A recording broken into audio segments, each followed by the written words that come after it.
વર્ષીય એસઆરપી જવાનું Radhanpur bus stand પાસે હાર્ટ એટેકથી મોત થતાં ભારે ગમગીની છવાઈ।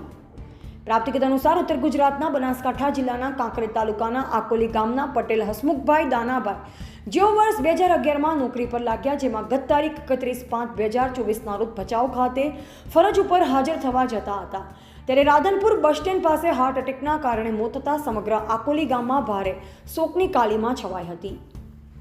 તેઓ 13 વર્ષથી સિક્યુરિટી રિઝર્વ પોલીસમાં ફરજ બજાવતા હતા। 43 વર્ષની વયે નિધન થયું છે। જોકે તેમને એક પુત્ર છે જે હાલ 10ના ધોરણમાં આવ્યો છે, જેની ઉંમર 14 વર્ષની છે। સુખી સંપન્ન લગ્ન જીવન અને માતા પિતા પોતે ખેતી અને પશુપાલન વ્યવસાય સાથે સંકળાયેલ છે, જેમાં એક નાનો ભાઈ પોતે ઇલેક્ટ્રિકનું કામ કરે છે। ત્યારે હવે યુવા વયે નિધન થતાં એકના દીકરા અને મા ઉપર આપ વાટ્યું છે અને સમગ્ર ગામ એસઆરપી જવાન શહીદ થઈ થતાં હિપકે ચડ્યું। ત્યારે હવે ભચાઉ ખાતે ફરજ ઉપર હાજર થવા જતા હતા, જેમાં રાધનપુર બસ સ્ટેન્ડ પાસે હાર્ટ એટેક આવતા મોત થયું।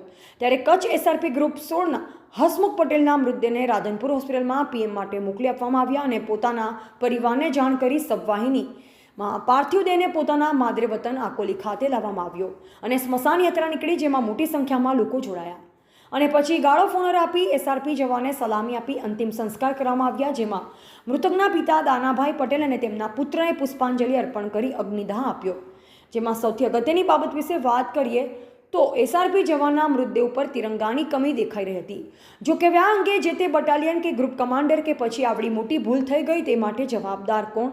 એક પોલીસ જવાન શહીદ થયો હોય તો તિરંગો ફરજિયાત હોય છે, ત્યારે હવે એસઆરપી જવાનના મૃતદેહને પોસ્ટમોર્ટમ બાદ એકદમ સાદા માણસની જેમ સફેદ કલરનું કપડું કાઢી પાર્થિવ દેહને પોતાના માદરે વતનમાં લાવતા મીડિયાએ અંગે નોંધ લીધી હતી। એવા જયંતિભાઈ ઠક્કર, સિહોરી, કાંકરેજ।